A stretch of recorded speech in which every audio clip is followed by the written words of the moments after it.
الحمد للہ رب العالمین والصلاة والسلام علی رسولہ الکریم وعلی آلہ وصحبہ اجمعین واشہد ان لا الہ الا اللہ واشہد ان محمدا عبدہ ورسولہ۔ اعوذ باللہ من الشیطان الرجیم من ہمزہ ونفخہ ونفثہ ان تبدوا خیرا او تخفوہ او تعفو عن سوء فإن اللہ کان عفوا قدیرا۔ سورۃ النساء آیت نمبر 149 کی میں نے تلاوت کی ہے۔ اس آیت کریمہ میں اللہ نے فرمایا ان تبدوا خیرا او تخفوہ او تعفو عن سوء، اگر تم کسی نیکی کو علانیہ کرو یا پوشیدہ، یا کسی برائی سے درگزر کرو، فإن اللہ کان عفوا قدیرا، یقین اللہ تعالی پوری معافی کرنے والا ہے اور پوری قدرت والا ہے۔ اسلامی احکام کا مدار دو باتوں پر ہے۔ نمبر ایک، خالق کی عظمت، اس کا ذکر قرآن مجید کی پچھلی آیتوں میں ہو چکا ہے۔ اللہ نے فرمایا ما یفعل اللہ بعذابکم، اللہ کو کیا پڑی ہے کہ تم کو عذاب دے اگر تم شکر کرو اور ایمان لاؤ۔ دوسری چیز جس پر اسلامی احکام کا مدار ہے وہ ہے مخلوق پر شفقت۔ مخلوق پر شفقت دو طرح سے ہوتی ہے۔ نمبر ایک، مخلوق سے ضرر کو دور کرنا۔ مخلوق سے ضرر کو دور کرنے سے متعلق اللہ کا یہ فرمان ہے لا يحب اللہ الجہر بالسوء من القول الا من ظلم، برائی کے ساتھ آواز بلند کرنے کو اللہ پسند نہیں فرماتا ہے مگر مظلوم کو اجازت ہے۔ اور نمبر دو، مخلوق کو نفع پہنچانا ہے۔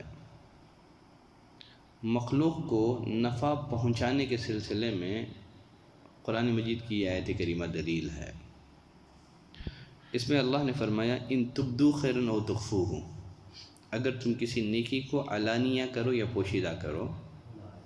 خیر کا لفظ تمام اقسام کے نیک کاموں کو شامل ہے، چاہے نماز ہو، روزہ ہو، صدقہ اور خیرات ہو۔ فرمایا تم کسی نیکی کو علانیہ کرو یا پوشیدہ کرو۔ اس آیت کریمہ کی تفسیر میں مفسرین نے لکھا ہے کہ فرائض کو علانیہ طور پر ادا کرنا چاہیے تاکہ کسی پر فرائض کو ترک کرنے کی تہمت نہ لگے، فرائض علانیہ ادا کیے جائیں۔ اس کے برخلاف نوافل چھپا کر ادا کرنے چاہیے تاکہ ان کے اعمال میں زیادہ سے زیادہ اخلاص پیدا ہو سکے۔ ابو ہریرہ رضی اللہ تعالیٰ عنہ کی وہ حدیث جانتے ہیں، نبی کریم صلی اللہ علیہ وسلم نے فرمایا کہ قیامت کے دن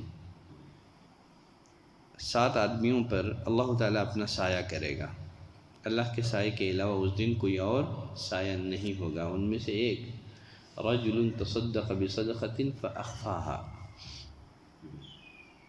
جس نے صدقہ کیا، پوشیدہ صدقہ کیا، اتنا پوشیدہ صدقہ کیا اس کے بائیں ہاتھ کو پتہ نہیں کہ اس کے دائیں ہاتھ نے کیا خرچ کیا ہے۔ تو فرائض علانیہ ہوں، نوافل پوشیدہ طور پر ادا کیے جائیں۔ فرمایا او تعفو عن سوء، یا برائی سے درگزر کرو۔ فإن اللہ کان عفوا قدیرا، اللہ تعالیٰ پوری معافی کرنے والا اور پوری قدرت والا ہے۔ اگر کوئی کسی پر ظلم کرے، زیادتی کرے، شریعت نے بدلہ لینے کی اجازت دی ہے اس حد تک جس حد تک اس پر ظلم ہوا ہے۔ جیسے اللہ نے فرمایا وَإِنْ عَاقَبْتُمْ فَعَاقِبُوا بِمِثْلِ مَا عُوقِبْتُمْ بِهِ، اگر تم لوگ بدلہ لو بس اسی قدر بدلہ لو جس قدر تم پر زیادتی کی گئی ہے۔ پھر فرمایا وَلَئِن صَبَرْتُمْ لَهُوَ خَيْرٌ لِلصَّابِرِينَ، اگر تم صبر کرو تو یقیناً یہ صبر کرنے والوں کے حق میں بہتر ہے۔ بدلہ لینا اگرچہ جائز ہے، لیکن صبر کرنا، معاف کر دینا، یہ بہتر ہے۔ اور ایک جگہ اللہ نے فرمایا وَجَزَاءُ سَيِّئَةٍ سَيِّئَةٌ مِثْلُهَا، برائی کا بدلہ اسی کی مثل برائی ہے۔ فَمَنْ عَفَا وَأَصْلَحَ فَأَجْرُهُ عَلَى اللَّهِ، مگر جو درگزر کرے اور اصلاح کر لے تو اس کا اجر اللہ کے ذمے ہے۔ پھر آگے اللہ نے فرمایا کہ اللہ تعالی معاف کرنے والا ہے۔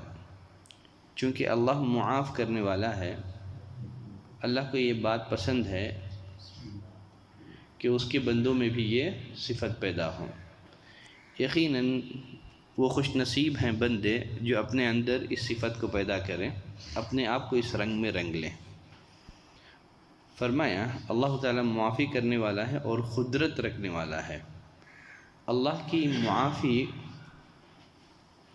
اس کی لاچارگی نہیں ہے، اس کی بے بسی نہیں ہے، وہ بدلہ لینے پر قادر ہے، وہ عاجز نہیں ہے، اس کے باوجود، قادر ہونے کے باوجود لوگوں کو معاف کرتا ہے۔ تو اللہ تعالیٰ نے جب اپنے بندوں کو معاف کرنے کی تعلیم دی تو بطور دلیل اللہ نے اپنی دو صفتوں کا حوالہ دیا کہ اللہ قدرت رکھنے کے باوجود معاف کرنے والا ہے، تو اس کے بندوں کو بھی چاہیے کہ وہ بھی اپنے اندر اس صفت کو پیدا کریں۔ سورہ نور میں اللہ نے فرمایا وَلْيَعْفُوا وَلْيَصْفَحُوا، چاہیے کہ معاف کر دیں، درگزر کریں۔ أَلَا تُحِبُّونَ أَن يَغْفِرَ اللَّهُ لَكُمْ، کیا تم نہیں چاہتے کہ اللہ تمہیں معاف کریں؟ یقیناً اللہ معاف کرنے والا اور بخشنے والا ہے۔ تو اللہ کی معافی بندوں کو اس وقت تک حاصل نہیں ہو سکتی جب تک کہ وہ دوسروں کو معاف نہ کریں۔ بندے ہونے کے ناطے، انسان ہونے کے ناطے ہم سے نہ جانے کتنی غلطیاں سرزد ہو جاتی ہیں، اس کے باوجود اللہ ہماری غلطیوں کو معاف کر دیتا ہے۔ تو اللہ نے فرمایا کہ اگر چاہتے ہو کہ اللہ تمہیں معاف کریں تو اس کے لیے ضروری ہے کہ تم لوگوں کو معاف کرو۔ اگر تم لوگوں کی غلطیوں پر ان کا مواخذہ کرو گے تو پھر روز قیامت میں بھی تمہاری غلطیوں پر تمہارا سخت مواخذہ کروں گا۔ معاف کرو گے تو میں بھی تمہارے ساتھ درگزری کا معاملہ کروں گا۔ یقیناً جو انسان معاف کر دیتا ہے اللہ کے ہاں اس کا مقام بہت بلند ہے، اور یہ دنیا اور آخرت میں اس کی عزت بڑھنے کا سبب ہے۔